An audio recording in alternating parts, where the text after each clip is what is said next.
Star Wars 7x7 episode 2071.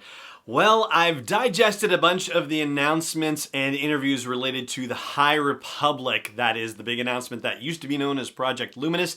And is it time to get a little conspiracy theory-ish about it? Well, maybe so, at least for the purposes of this episode. Here we go. Punch it.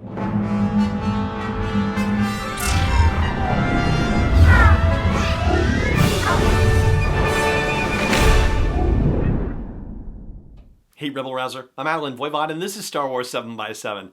Thank you so much for joining me for this episode. So yes, the High Republic, that was the big announcement. That was the project formerly known as Project Luminous. It is now the High Republic, which is at this point 3 novels and 2 comics, and we will be getting the first of those right around Star Wars Celebration time. But there have been various announcement articles and interviews and so on and so forth, and I thought I would share some snippets from those because if you read in between the lines, or if you wanted to, then you could possibly arrive at some very interesting conclusions. So I'm going to start with one of the general PR announcements for the High Republic, one paragraph in specific. Star Wars: The High Republic, which has previously been referred to as Project Luminous, will be set in an era when the Galactic Republic and the Jedi Order are at their zenith about 200 years before the events of Star Wars: The Phantom Menace.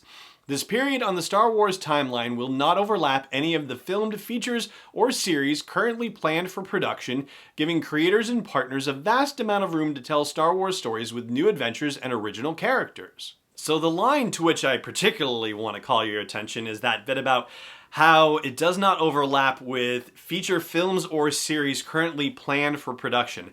Well, what does that exactly mean? Right now we know that there's a Mandalorian Season 2, a Cassian Andor series, and an Obi-Wan Kenobi series planned for production and are in pre-production, if not actual production, in the case of Mandalorian Season 2. And as far as the movie side of things, well, everything that we've heard of so far is either in early development stage or is still in talks, right? You know, various directors and various writers in talks with Lucasfilm, but nothing actually signed, and so technically nothing planned for production. So, this is where we start getting into conspiracy theory territory. What does this mean? Does this mean that High Republic stuff could eventually lead to feature films and series down the line, like let's say even in 2022, because we still don't know what that movie's going to be? And there's a quote in one of the articles that actually kind of dovetails with this idea. I'm going to share it with you right here. Here's the quote. "This was a golden age for the Jedi and also a time of galactic expansion in the Outer Rim, so expect there to be rich tales of exploration, charting out the galaxy, meeting new cultures, and discovering what pioneer life in the Outer Rim was like. This is an incredible sandbox for our storytellers to play in, both within publishing and beyond, and we can't wait to see the great fiction they build within it," says Lucasfilm Vice President of Franchise Content and Strategy, James Waugh. Did you catch it? Did you catch it?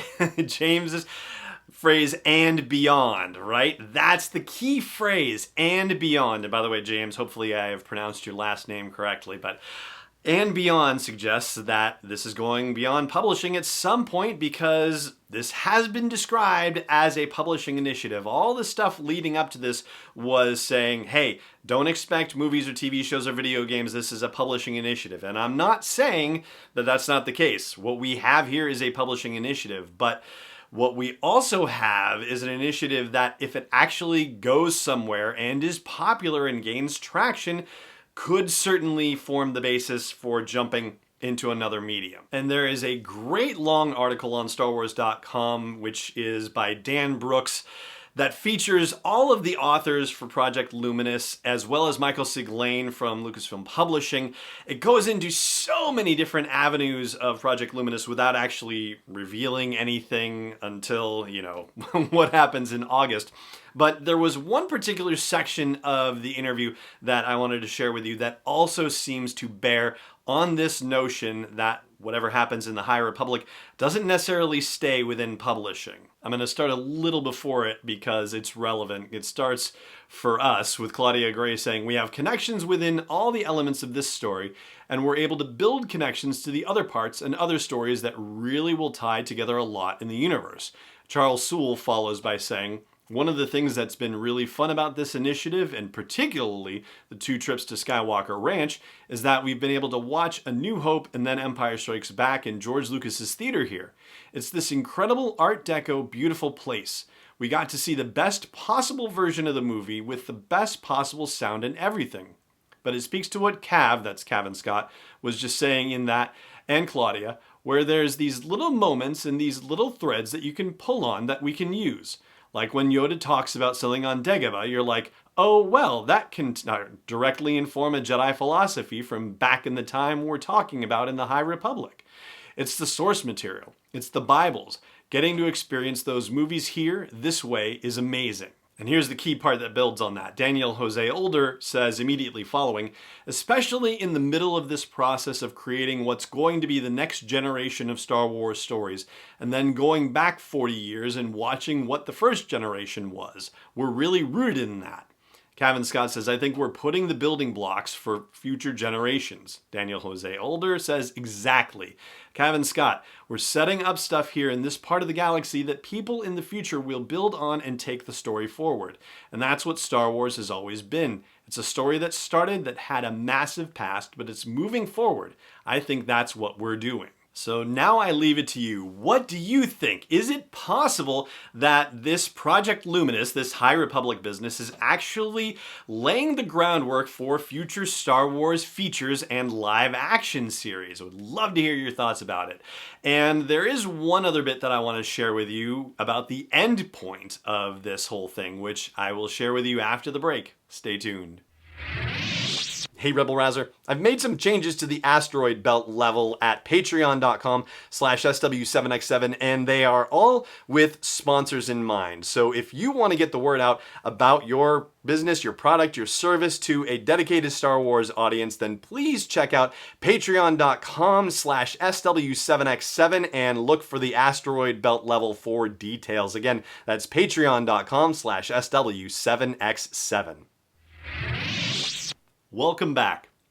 So there are just a couple more quotes from that Dan Brooks interview that I want to share with you, and it has to do with the end point of the High Republic, at least from the publishing initiative side as it is currently visualized, with at least these 5 stories. So here we go. Claudia Gray says, we have an idea of where the overall narrative is going. Cavan Scott jumps in and says, we have the direction. Claudia Gray says, it is a goal point, but we need to get in and find out what events wind up being the most important, what characters grab the most interest. That's going to shape more at the end.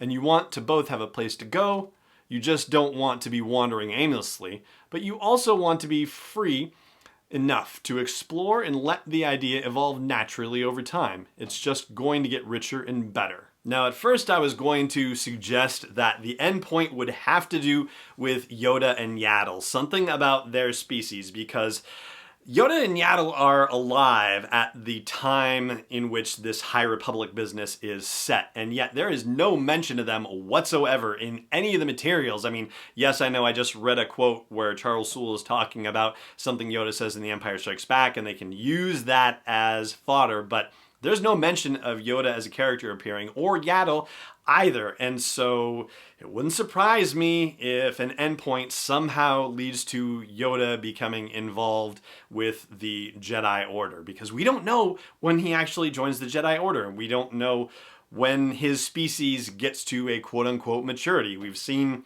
Baby Yoda, the child, in The Mandalorian, but is he at an age where if the Jedi Order existed, they would have taken the baby at 50 years old? Or, does that child have to be much older considering the species? There's that.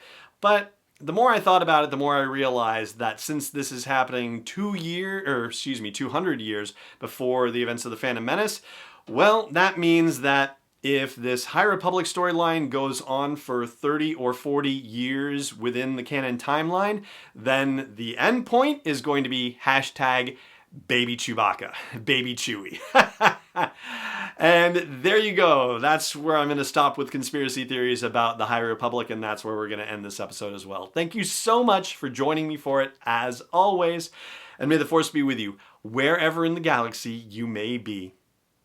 Wars 7x7 is not endorsed or sponsored yet by Lucasfilm Limited, Disney, or 20th Century Fox, and is intended for entertainment and information purposes only. Star Wars, the Star Wars logo, all names and pictures of Star Wars characters, vehicles, and any other Star Wars-related items are registered trademarks and/or copyrights of Lucasfilm Limited or their respective trademark and copyright holders. May the Force be with them. All original content is copyright 2020 by Star Wars 7x7. We hope you love it.